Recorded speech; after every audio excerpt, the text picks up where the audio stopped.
इसने 3-4 अलग अलग नंबरों से फ्लिपकार्ट पे कई अकाउंट बना रखे थे।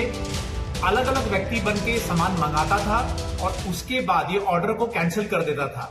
ये दिखाता था कई बार कि वो व्यक्ति जो है वो उपलब्ध नहीं है, या वैसे ही ऑर्डर कैंसिल कर दिया और सामान को ये वापस भेजता था। लेकिन जब इस सामान वापस जब भेजना होता था तो उसमें नकली सामान वो भेज देता था। भाई आज भी जब सामान आप ऑनलाइन ऑर्डर करते हैं तो मन में एक डर सा रहता है कि पता नहीं ओरिजिनल सामान मिलेगा या डुप्लीकेट, और हो भी क्यों ना। आसपास आए दिन ऐसी खबरें आती भी रहती हैं जिसमें लोग कंपनी से कुछ मंगवाते हैं, निकलता ईंट पत्थर है। लेकिन भैया ये यूपी है, यहाँ चूना लगने से पहले चूना लगाना कैसे है वो सोचा जाता है। अब उदाहरण के लिए मिलिए डिलीवरी बॉय अनस से। ये मिर्जापुर के कोतवाली कटरा में फ्लिपकार्ट डिलीवरी कंपनी से जुड़े हैं। इनके रूपरेखा और मासूमियत पर मत जाइएगा। इन्होंने पहले तो 3-4 अलग अलग सिम ली, फिर उन मोबाइल नंबरों से फ्लिपकार्ट पर अकाउंट बनाया और जो मन हुआ वो ऑर्डर कर दिया। पेमेंट के लिए कैश का ऑप्शन कर दिया। अब ब्रांच से डिलीवरी बॉय होने के कारण रोज की तरह खुद ही डिलीवरी के लिए बाहर जाता और ओरिजिनल सामान की जगह गिट्टी पत्थर भरकर वापस कर देता था। कहता था कि यह व्यक्ति घर पर मौजूद नहीं है। अब Flipkart delivery company e cart service के मैनेजर अनुपम गुप्ता को शक हुआ और उन्होंने फिर डिलीवरी बॉय के खिलाफ सामान में हेराफेरी को लेकर एक शिकायत दर्ज करवाई।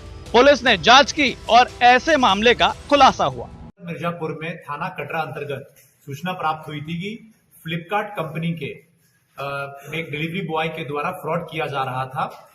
उस सूचना पर तत्काल मुकदमा पंजीकृत कराकर सीओ सिटी साहब के नेतृत्व में इसमें शामिल अभियुक्त अनस पुत्र जमीरुद्दीन इसको गिरफ्तार किया गया।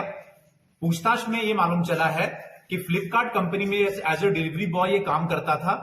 फ्लिपकार्ट से ये जो सामान है ऑर्डर किया करता था, काफी महंगे सामान, लाखों के सामान ऑर्डर करता था और इसने 3-4 अलग अलग नंबरों से फ्लिपकार्ट पे कई अकाउंट बना रखे थे।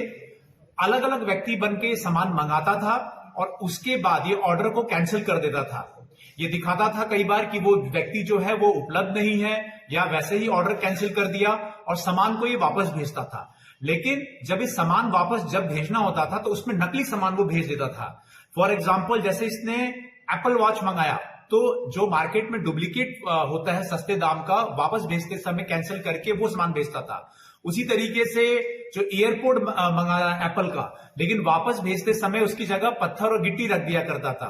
इस तरीके से करके उसने फ्लिपकार्ट कंपनी को काफी मात्रा में उसने नुकसान पहुंचाया था और लाखों का माल भी इससे रिकवर हुआ है। इसके पास से हमने एक ओरिजिनल नया सैमसंग गैलेक्सी A73 मोबाइल बरामद हुआ है, 3 एप्पल के एयरपोर्ट बरामद हुए हैं, 1 एप्पल वॉच है, सैमसंग वॉच है, 3 चार्जर केबल है।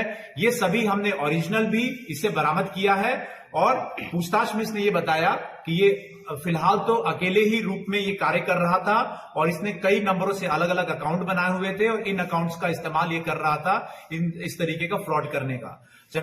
तो जनाब ऐसे मंगवाते थे महंगे सामान और कंपनी वालों को ही चूना लगा रहे थे गिट्टी पत्थर भरकर। हालांकि अब पुलिस की गिरफ्त में है।